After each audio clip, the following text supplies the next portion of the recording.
আপনি কি জানেন ভালোবাসা শুধু ভালো লাগা নয়, ভালোবাসারও একটা সায়েন্স আছে।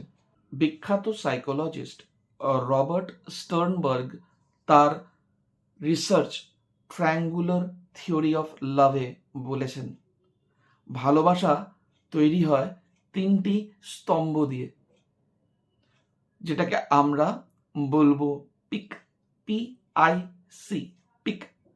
P stands for passion, I for intimacy, and C for commitment. Passion হলো আকর্ষণ, তীব্র আকর্ষণ। যখন কারোকে দেখলে আপনার হৃদয় ধকফক ধকফক করে, ধরফর ধরফর করে, এই জায়গাটাতে কেমন গুরগুরানি আরম্ভ হয়, একটা অদ্ভুত ফিলিংস লাগে, একটা রাশ ফিল হয়, তাকে দেখার জন্য ইচ্ছা করে, তার সাথে সময় বেশি বেশি করে কাটানোর ইচ্ছে হয়, তার চিন্তায় সারাটা ক্ষণ মাথায় চলতে থাকে। এটাকে আমরা বলি প্যাশন। ইন্টিমেসি হলো মনের গভীরতা, মনের ঘনিষ্ঠতা, যে একে অপরকে কতটা ভালো করে বোঝা এবং জানা যায়, যেখানে আপনি কারোর কাছে নিঃসংকোচে আপনার মনের দুঃখ, কষ্ট, রাগ, অভিমান, ভালো লাগা, বাজে লাগা, আপনার সমস্ত বাজে মুহূর্তগুলোকে, সমস্ত ভয়, ফিয়ারগুলোকে, সমস্ত সংকোচগুলোকে নির্ভয় বলতে পারেন, শেয়ার করতে পারেন। এইটা হচ্ছে ইন্টিমেসি। কমিটমেন্ট হচ্ছে একটা কনসিয়াসলি নেওয়া ডিসিশন, যে সব রকম ভাবে সব সময় তোমার পাশে থাকবো, যাই হয়ে যাক আমি থাকবো, সাথে থাকবো, পাশে থাকবো। এটা একটা অঙ্গীকার, সব রকম ভাবে সব সময় পাশে থাকার। মজার জিনিস হলো এই তিনটি ক্রাইটেরিয়া, এই তিনটি স্তম্ভ, এর উপরে বেস করে নানান রকমের ভালোবাসা হয়। ভালোবাসা এক ধরনের নয়।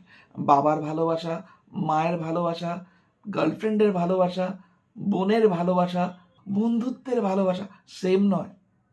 এই ডিফারেন্সগুলো তৈরি হয় এই তিনটে মেইন ক্রাইটেরিয়ার উপরে।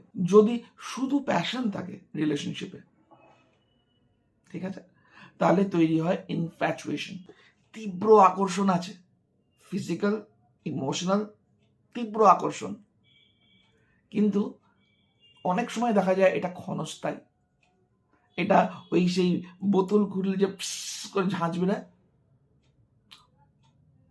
কিছুক্ষণ পরে এই কোল্ড ড্রিঙ্কসের সব ঝাঁঝ বেরিয়ে যায়, তারপরে কোল্ড ড্রিঙ্কসটা কিন্তু আর ওই করে ঝাঁঝ বেরোয় না। এটা অনেকটা ওই রকম ধরনের। শুধু ইন্টিমেসি থাকলে সেটা হয় গভীর ফ্রেন্ডশিপের ভালোবাসা, বন্ধুত্বের ভালোবাসা। শুধু কমিটমেন্ট থাকলে সেটা হয় এমটি লাভ, খালি ভালোবাসা। মানে সম্পর্কে কোনো উষ্ণতা নেই, শুধু দায়িত্ব, শুধু কর্তব্য, সাথে থাকা, পাশে থাকা, কিন্তু উষ্ণতা নেই, ভালোবাসা নেই, মনের আদান প্রদান নেই, তুমি তোমার জগতে, আমি আমার জগতে, এমটি লাভ। এটা সাধারণত ওই ইনফ্যাচুয়েশন থেকে আসে। ইনফ্যাচুয়েশন হলো ভয়ঙ্কর স্ট্রং প্যাশনেট অ্যাট্রাকশন, সেই করে মনে হলো, বেরিয়ে গেল, ঝাঁঝ থিতিয়ে গেল, এইবার আমি তো ফেসে গেছি, আমি তো সেই রিলেশনশিপের মধ্যে জড়িয়ে গেছি, বিয়ে শাদি করে নিয়েছি হয়তো, মেবি কমিটমেন্ট দিয়ে দিয়েছি হয়তো, আমি আর পেছাতে পারছি না। তো এটা হয়ে গেল এমটি লাভ, আর ভালোবাসা নেই, সব ঝাঁঝ বেরিয়ে গেছে। যখন প্যাশন আর ইন্টিমেসি থাকে উইদাউট কমিটমেন্ট, তখন সেটাকে আমরা বলি রোমান্টিক লাভ। আবার যখন ইন্টিমেসি আর কমিটমেন্ট থাকে কিন্তু প্যাশন নেই, তখন সেটাকে আমরা বলি কম্প্যানিয়নেট লাভ। অনেক ক্ষেত্রে দেখা গেছে যে যেগুলো বহু দীর্ঘস্থায়ী রিলেশনশিপ, অনেক বছরের রিলেশনশিপ, সেইখানেতে এই কম্প্যানিয়নেট লাভটাকে খুঁজে পাওয়া যায়। অনেক দীর্ঘস্থায়ী দাম্পত্য জীবনেও এই কম্প্যানিয়নেট লাভটাকে খুঁজে পাওয়া যায়।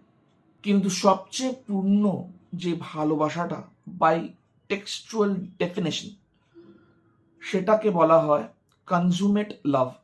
এই কনজিউমেট লাভেতে তিনটে জিনিসই, সমস্ত রকম দিক দিয়ে এই তিনটে জিনিসই প্রেজেন্ট: প্যাশন, ইন্টিমেসি, কমিটমেন্ট।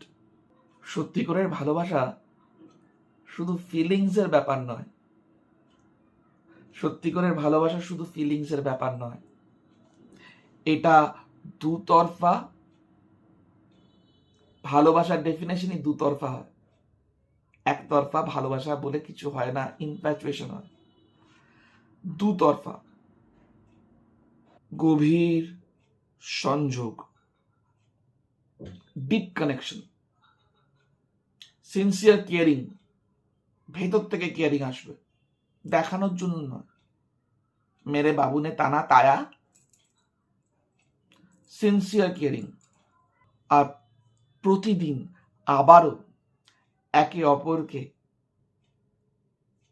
বেছে নেওয়ার দৃঢ় সংকল্প, প্রতিজ্ঞা, কনসিয়াস ডিসিশন। ভালো থাকবেন, ভালো রাখবেন, ভালোবাসবেন। Thank you.